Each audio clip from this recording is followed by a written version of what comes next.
Hi everyone, welcome back to Serger Tip Clips. Well, if you're like most of us, serging around curves can be a bit of a challenge, but if you have the right foot on your machine, it can certainly make the job much easier.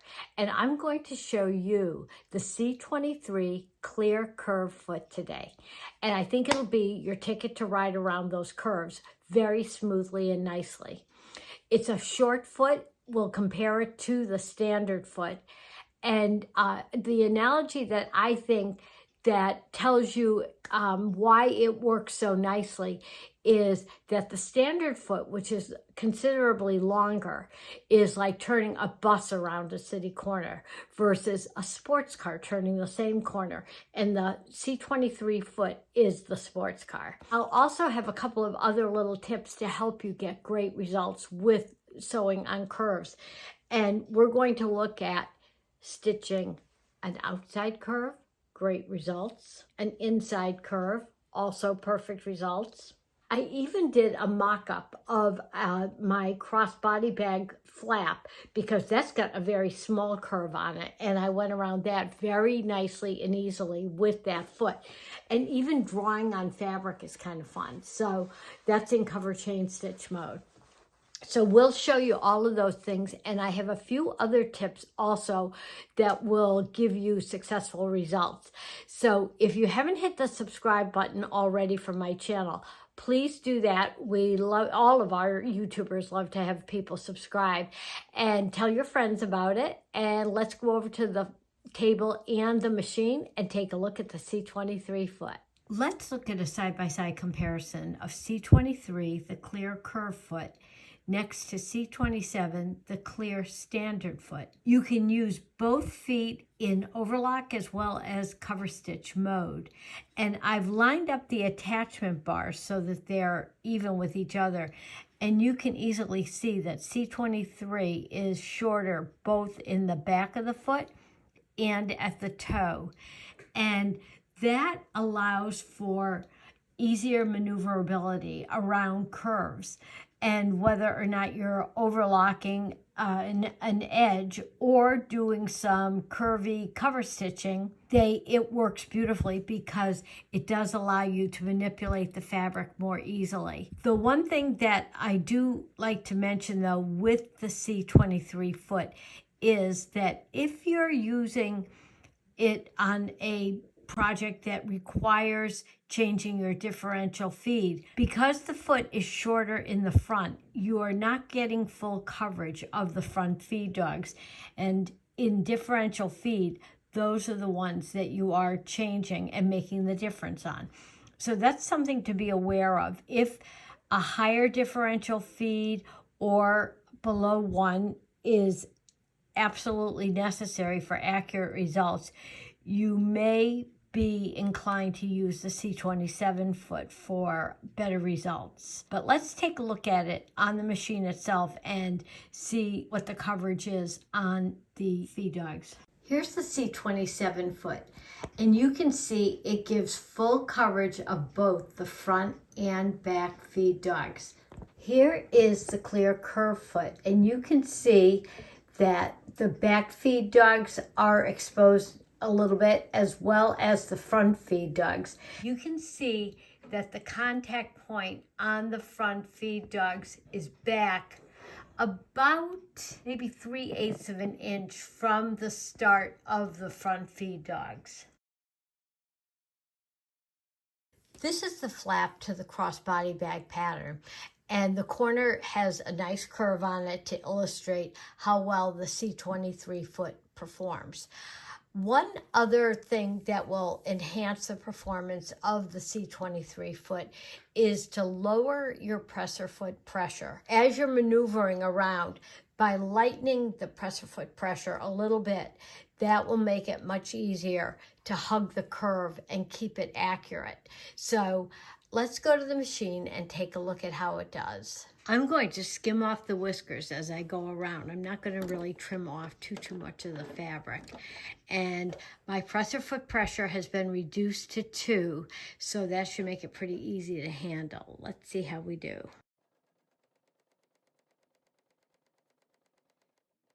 I like to slow down too as I'm going around that curve.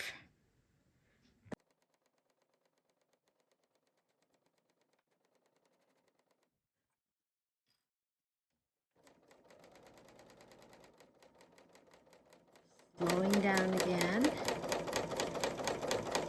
And it really steers very nicely around that curve. I'm going to take out that last wonder clip.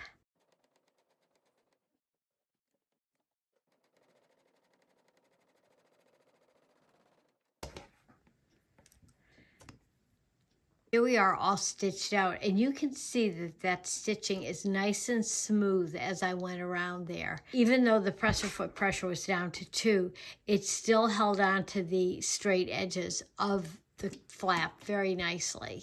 Let's draw on fabric with a narrow cover stitch. This is one of my favorite embellishment techniques, and it's pretty easy to do because all you're doing is guiding the fabric along and stitching. I have my presser foot pressure turned down to 1, which is the lowest one possible.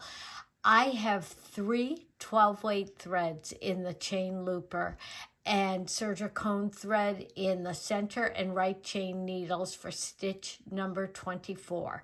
If you're working on a quilty weight cotton or other lightweight fabric, you definitely will want to stabilize it with heavier threads, because otherwise you'll get puckering on the fabric itself. And I would say stabilize it with a fusible that will stay on the fabric. If it's something that's going to be laundered and a wash away stabilizer is gone, I think the puckering will come back. So that's just a little tip. Also, slow down your stitching if you're using multiple threads, and if you're turning corners or anything else, or if you're turning curves, I should say. You want to just stitch at a moderate speed. Don't jerk your fabric or pull it hard or try to make a really sharp turn on the fabric. That encourages skip stitches. Hold onto your thread chain until your machine starts stitching in the fabric.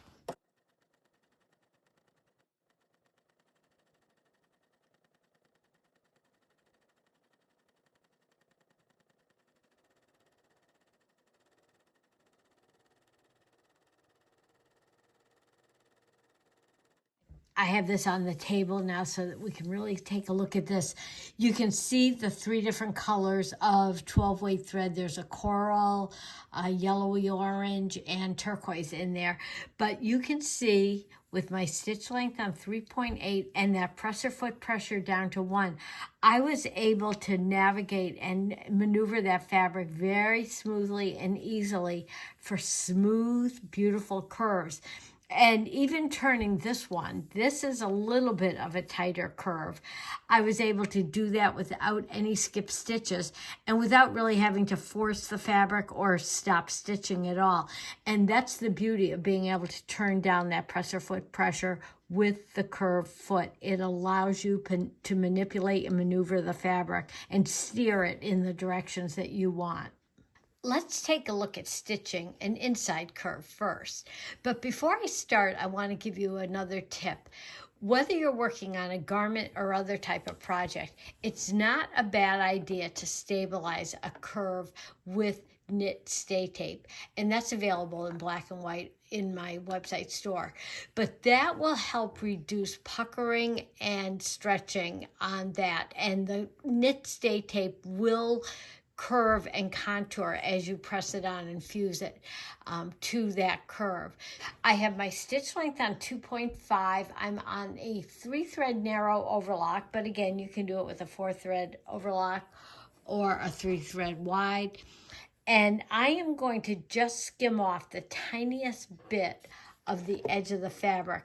And as I go along, I want to have light fingers and hands and gently move the curve out of the way, moving it left a little bit, because when you're working on a curve and the fabric is right in front of the knife, if I didn't move this left, the knife, which is right here, would just cut straight through the fabric. That's not what we want. And I like to take my time stitching also, because I am going around a curve and I want it to look perfect.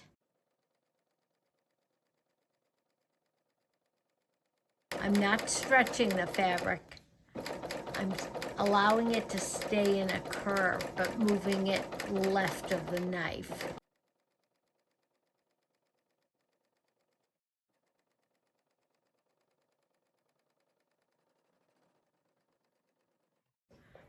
Let's see how that looks.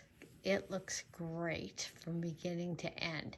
We'll take a look at this on the table as well. Next, let's look at an outside curve. Again, I've stabilized the edge with the knit stay tape, but this time, instead of moving the fabric left as I did for the inside curve, this time I'm going to try to keep it moving slightly right so that the knife kisses the edge of the fabric and just skims off the whiskers.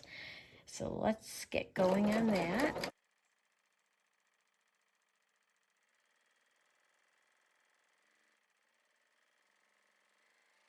Looks great from beginning to end. So we'll put this on the table and take a closer look at all of our samples. Here we have our inside curve, and you can see that the stitching is very precise and it stays right on the edge of the fabric. No puckering, no gathering, no stretching either. So that's the inside curve. Let's take a look at the outside curve next. Again, precise, accurate. It was very easy to let the fabric and the stitch hug the edge of the curve, and the stitching stays precisely on it. Here is the corner of my flap on my crossbody bag. Again, very nice. And that's a pretty darn tight curve. And then the last one is the drawing on fabric. And this, as I said, is one of my very favorite techniques. I'm going to put this right in the middle just to showcase it. And you can see not any skip stitches. On this, I brought my presser foot pressure down to 1. So it was very light on the fabric, and it made it very easy to maneuver it around. And I think those are all great examples of how well the C23 foot performs. Thanks for joining me today. And as always, if you have any questions or comments, leave them below, or you can email me directly, Gail@gailpatrice.com. Happy sewing and serging.